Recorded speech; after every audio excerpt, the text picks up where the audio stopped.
All right, hey, welcome to the Let's Talk podcast. This has been fun to do over the last couple of weeks, talking to our different staff members. Today we have Casey Blevins. He is our children's minister.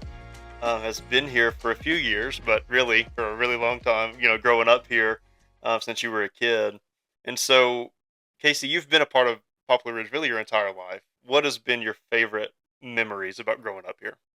Yeah, so I've been here almost my whole life. Almost. That's what I I was thought. Yeah. born in Paris, Tennessee, Yeah. but my dad was from here, so he moved us back when I was 2, so Gotcha. pretty much my Pretty whole life. close. Yeah. So yeah, I feel blessed to have grown up here at Poplar Ridge. Yeah. Like so blessed. There are so many things I could probably talk about, but some of the ones that stick out to me are my Sunday school class with Tony Wallingford. Okay. Um, if you know him, he is one of the funniest guys you'll ever meet. But we had a group of 4 of us.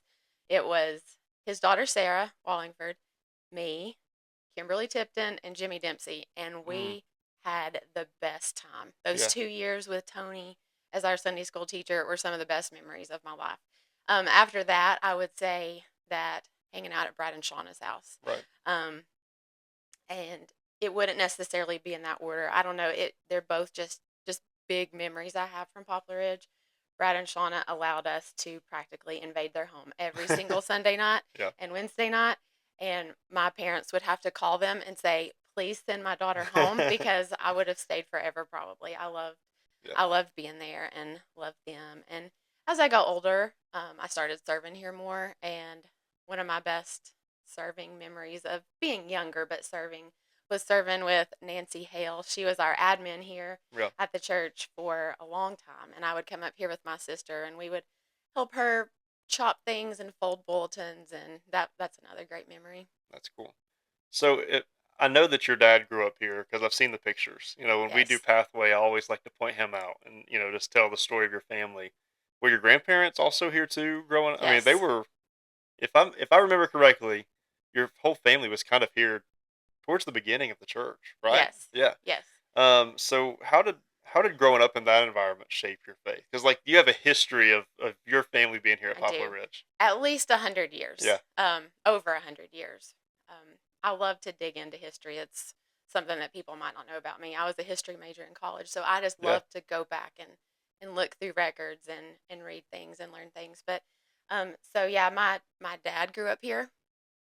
Um, his mom grew up here, Rosalind, and then her dad, my great Okay. grandfather, was an elder here in the 40s, 50s, 60s, and I've looked back at records as early as 1919, and he was Wow. mentioned in the board minutes. Um, so yeah, we have a long history of being here at Poplar Ridge. I'm really proud of that, Yeah. and I'm thankful and blessed that I got to grow up like that, seeing faithful parents and grandparents who I really feel like I grew up with the mindset of we don't go to a church, Right. like we are the church. Yeah. So there's kind of like an ownership mentality. Yeah. Like we just really enjoyed serving here. Some of my earliest memories of my grandmother, she died when I was 8, so I didn't really get to know her very well. Right. But sitting on her couch, which is actually the house that I live in now, Okay. and she would read me Bible stories. Um, my grandfather Floyd, um, he he was one of the elders here for a long time, and so he with um, Angie's dad and Cindy Grizel's dad, they would be up here fixing things all the time. Yep. And then my dad has kind of followed suit. Like if Yeah. his truck is sitting out there right Yeah. now, He's so he's always doing always up something. here.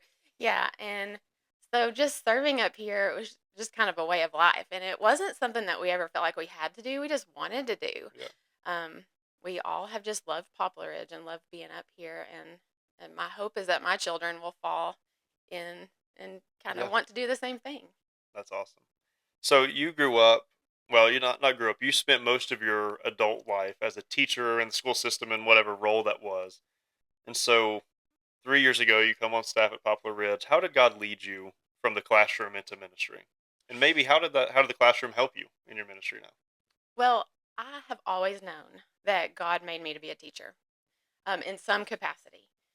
I love kids. Um, but yeah, I went after I graduated from college. I went into teaching and I taught first grade. I did spend time at home with the kids when they were small. I stayed at home with them, Yeah. but then went back into the classroom and then transitioned into a traveling ESL teacher. And I did enjoy it. I worked with amazing people. I had a great supervisor. Um, but it was a stressful job for me. Right. It was just constant travel, go, go, go, constantly. Um, I served kids from preschool all the way up to 12th grade, and Wow. that, like, trying to meet the needs of that huge range of ages was tough. And I kind of just got to a point where I was like, this can't be what God wants for our family, because I was stressed out all the time. Yeah. I didn't feel like I had time to serve up here as much as I wanted to. And so I had just been praying about it. God, this can't be it. This can't be what you want for us. And then the children's ministry position just opened up, Yep. and I felt like God was saying, go for it. Yeah. And I'm making that sound easy. Like that decision. Yeah. It wasn't, I mean, you can probably imagine. I mean, I had gone to school for 7 years to get the certifications that I had, and so I'd worked hard to be where I was as a teacher. I also knew that moving to ministry would mean a pay cut, Right. and so there were lots of things that went into that decision. But in the end, I just knew that this is where God wanted me to be. I felt like He had been preparing me for this my whole life, and so I decided to apply. And the search committee and the elders, they decided I needed to be here too. So, and I do have to say that, even though taking a little bit of a pay cut Yeah. was, it was scary at first. But I have just learned throughout my life that God always provides. When, during the years that I decided to stay at home, God always provided for us on one income. Right. And then moving here, um, He has always provided as well. So, I mean, it's been a really good thing. Yeah. Yeah, that can be scary, but now that you're a couple of years removed, you're like, okay, God, I see what you're doing, right? Yeah. That's cool. Yeah, absolutely. And so you've been here for a few years on staff. Obviously, you've been leading in children's ministry for a long time. But what has been the most rewarding part of being the children's minister at Poplar Ridge? Um, I would have to say seeing the growth, not just numbers, but just the growth in the kids. Yeah. Um, a couple of years ago, we, as a team, kind of sat down and what are our core values? What do we want to see happen here in children's ministry? And we came up with 4 things. We want the kids to feel loved. So love, learn. Of course, we want them to learn while they're down there. Yep. We want them to serve. We want them to think outside of themselves and think about other people. And then we want them to grow. So growth, like watching kids grow and um, deciding that they want to accept Jesus as their Savior and be baptized.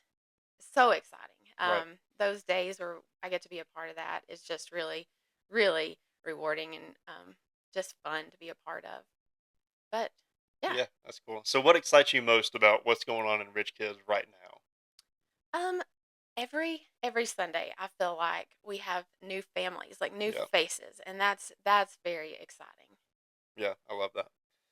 Okay, so you've been in the teaching world, you've been in the ministry world, and so parents are listening to this. They're trying to figure out, what can I do to help my kids? What do you think are some of the biggest challenges kids face today that parents and the church should be aware of?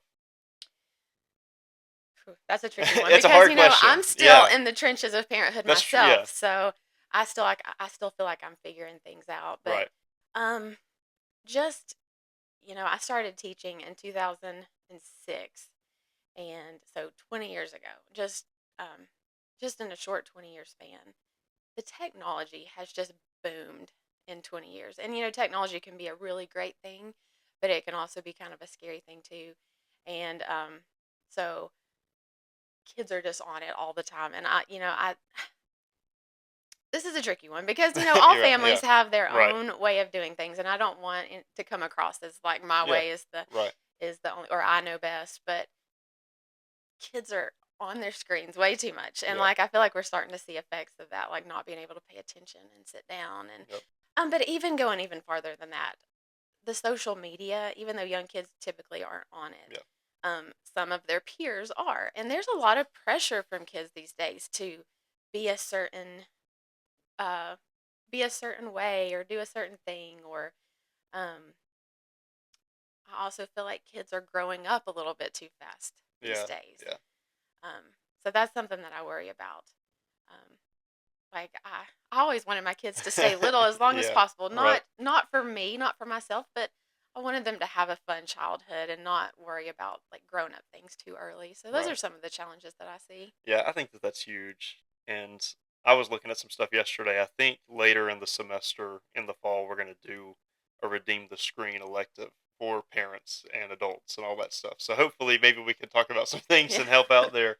Because I know that that is a big thing. That's something I struggle with. I'm sure anybody that's listening has Mhm. some kind of struggle with it. Mhm. Um, but I think that that's huge, and it is a challenge. And so, how do we do that? So that that's a good one. Okay, so what's one thing that you hope every child knows or experiences before they move on to student ministry? And so, over the last couple of years, you and I have kind of done the handoff from sixth grade, or really fifth grade into sixth grade. But you get kids, and I know you've been here 3 years in this role, but somebody starts out as a newborn all the way up to fifth grade. Again, big question. But what do you hope they know and experience before they move to youth ministry? Um, the number one thing I just have to say that I want them all to know when they leave children's ministry and move on to youth ministry is that they are loved and that they belong here at Poplar Ridge. Yeah, So I work really hard on that, building relationships. Um, so yeah, loved and belonged. I always felt that way myself, and it made a right. huge. I always wanted to be here, and it made a huge Yeah, difference. it does. Okay. Um, Again, parents are watching this. How can we help parents encourage their kids to follow Jesus? Like it's challenging. And I even where I'm at in life, I've got a 3.5-year-old and a 1-year-old. I'm always trying to think of practical ways to help them follow Jesus a little bit better, a little bit closer. But it's hard when they're young because they don't may not fully understand or concepts that we teach or whatever. And so what's give us some encouragement or give us maybe some tips and tricks on how to help raise your kids to follow Jesus. Um, I would have to say that I think that some parents overcomplicate it Yeah, just a little bit. yeah, Some parents are worried, they're scared that they don't know enough, maybe. But we really believe here that parents are the first disciple makers in yep, the home. We want them to be in charge of that, and we just want to be here to support them. But really, the biggest thing is just being a good example to your kids. Like yeah, you can't expect your kids to do or to do things or believe things that you don't show them yourself. Like right, as I was growing up, I would see my parents reading their Bibles, yep, and prayer was always important to us. And I think just starting early, it's never too late. Like if right, that's not yeah, a foundation that you've yeah, started at home, it's never too late. But just bringing God into your home in simple ways. But number one is just being a good example to them, right, I think. Now, I know that it is challenging, and so we're here for support, and we have materials here yeah, if parents need things that just to assist them in those conversations. We have those here yeah. at church. So for the parent that tries to model this and do all this, but maybe they make some mistakes, because we're human, we all make, what would be your encouragement to them? And maybe this is a family that does go to church, they have for a while, but they just feel maybe inadequate because maybe they slip up and they get mad at their kid, or and Hmm. they yell or they do that stuff. I think we've all been there. Yes. What would be your encouragement to them? I would say just be real with them, be honest with them. Don't be afraid to apologize if Yeah, you've messed up. We've all made mistakes in the past, like you said, and just, of course, you don't have to tell your kids all the stuff, right. but just be real with them. Let them know that you make mistakes too, and they're going to make mistakes, and it's going to be okay. Yeah, But just being real with them yeah, and not being afraid to say, I don't know the answer to that. right. It still happens to me a lot up here at church, Yeah. even. I'll have Yeah. kids who just ask questions, and I'm like, let me get back to you on that. I Yeah. really am not sure, but I'm gonna go research it and maybe talk to some people, and I'll get back to you. So don't be afraid to do that too. Yeah. Yeah. Recently, Ashton has been saying, "Dad, don't you know everything?" And a part of me wants to be like, "Of course I do. I'm your dad." But I try to be real and say, "No, I don't." She's like, Yeah. "Really? What?" And I'm hoping after years and years that will pay off for her Yes. to say, "Oh, he's being real with me." Absolutely. I think so I think too. that makes a huge difference. So, yeah, to the parents that are, even kids ministry, student ministry, there's going to be those moments where you're like, "Oh my gosh, I thought I was doing everything right." Um, but stay faithful, keep doing the things because when you do that, you never know what God's going to do down the road. So that's cool. Okay. Can you share a funny or memorable story from your time in children's ministry that just gives you a smile? Okay, so I have a couple. Okay, that's fun. And so the first one is prayer request time is always um I'm not going to say dangerous, but you just never know what Just you're going to unique, hear. yeah. So parents, just always be mindful of that your your kids will sometimes come and make prayer requests that you might not want them to share with other people. Once, and this was years ago. This was when I was teaching Sunday school, and a little girl said, "Will you please pray for my dad?" I said, "Sure. Yeah, what's going on?" And she said, "Yeah, my mom says he has issues." I was like, "Okay, and I won't say who that was. They're still here at the That's church right now. hilarious. But that one jumps out at me first. But then not so long ago, I had never heard it phrased this way. But a little boy downstairs said, um, "How do people lay babies?" And I've never had it phrased exactly like that, but I was like, "Oh goodness." That's dangerous. It's not the first time that a form of that question has been Right. asked, but I just said, "You know what? Your mom has laid more babies than me, so I think you just need to go ask Yeah, that's right. her." That's right. Yeah, that's a parent conversation. That's funny. So we've been talking over the last couple of months. We've been growing like crazy. A lot of people, a lot of new families, and it's just going to continue. It seems like. And if that's going to continue, we want to steward that well. Do it. Do what God's doing, and do that well. Um, and we're projecting in the next 5 years to have 1,000 people at Poplar Ridge, which is crazy. We had 560 people in the middle of July on a Sunday morning, and that's crazy in the summer. So that means that there's more families, there's more kids coming, which means you need more people to serve.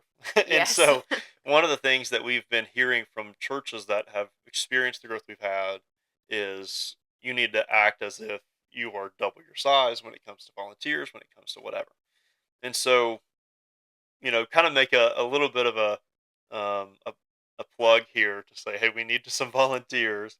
But if someone has been thinking about serving in Ridge Kids and maybe they're just hesitant or maybe they just don't know if they can commit, what would you say to encourage them? Okay, so I would say that don't be afraid. It's not as hard as you think. Like, there are really only two qualifications, and that's to love God and to love kids. Yeah. I really try to make it as easy on my volunteers as I can. I mean, it's a very important job, but I like to take as much work out of it for them as I can, help them to be as prepared as possible when they Right. come, so they don't have to do much work at home on their own. But we try to have fun down there. It's a great way to meet new people, new adults to get Yeah. involved Right. if you currently don't have a place that you're involved with. And so I just encourage you to try it out. Yeah. And I ask volunteers to give me 6 months. Just try it out for Yeah. 6 months. Yep. If at the end of 6 months you're like, this just isn't Yeah. for me, no guilt Yeah. Right. whatsoever from me. And and I always try to check in with my volunteers at least once or twice a year. Hey, are we still good? If you need a change, let's make it. If you need to step away for a while, no problem. Right. So I don't want anyone to ever feel like they're they're stuck if they decide um, that they would like to give volunteering in Ridge Kids a try. Um, so yeah, I know it looks like we're always looking for volunteers, and that's because we are. Just Yeah. because, like you said, we're growing. Um, I do feel blessed in that we have so many people who are interested in volunteering, but we're always on the lookout for Yeah. more. We really are. Yeah. Yeah. And that's I tell people that in Pathway. I'm like, try serving for a couple months, and if you don't like it, we'll find somewhere else for you. That's Yeah. fine.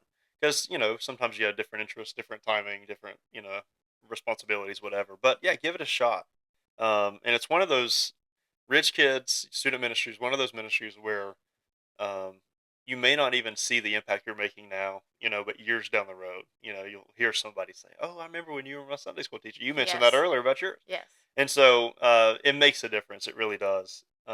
Even though sometimes it can be chaotic or whatever. But it is great. It's really fun. Okay. So we talked about the growth. We talked about things. We're trying to plan 10 years out as a church, and we'll talk a little bit more about that in the next episode. But when you think about the future of Ridge kids and the next generation at Poplar Ridge, we're 10, 20 years out. What are you praying God will do in those kids Um, or in the I ministry? mentioned that, our four of our core values were love, learn, serve, and grow, and we're really trying to do more with the serving aspect, and with the growing aspect, because I really hope that God is helping us to prepare these kids to go, Yeah. as they get older and they move to student ministry and as they move to college. Like, we hope that we're preparing kids that are excited about going, and, like, whether that's sharing Jesus with other people, or whether that's actually going into ministry. Like, Yeah. I really hope that we're doing that. Yeah. That's cool. Yeah. Okay, so if you could say one thing to our church, this wasn't a question I sent you, but if you could say one thing to our church right now, what would it be? I guess the first thing that pops in my head is just thank you for entrusting your kids to me. Yeah. I just feel incredibly blessed to be here. It's Even though I said earlier that I really felt like God was preparing me for this role like my whole life, and that He made me to be a teacher.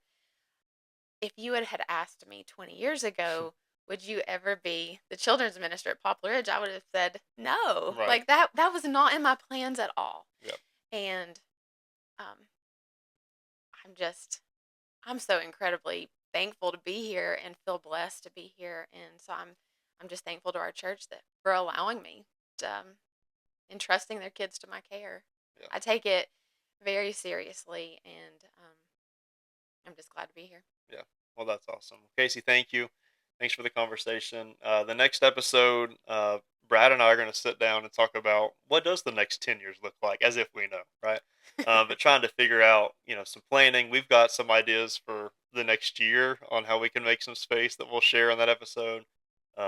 Potential building ideas and plans and all that stuff. So this episode comes out end of July.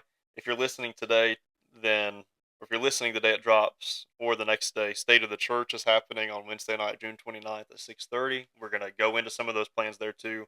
Then the end of August, Brad and I will sit down with that conversation. So thank you for listening to the podcast.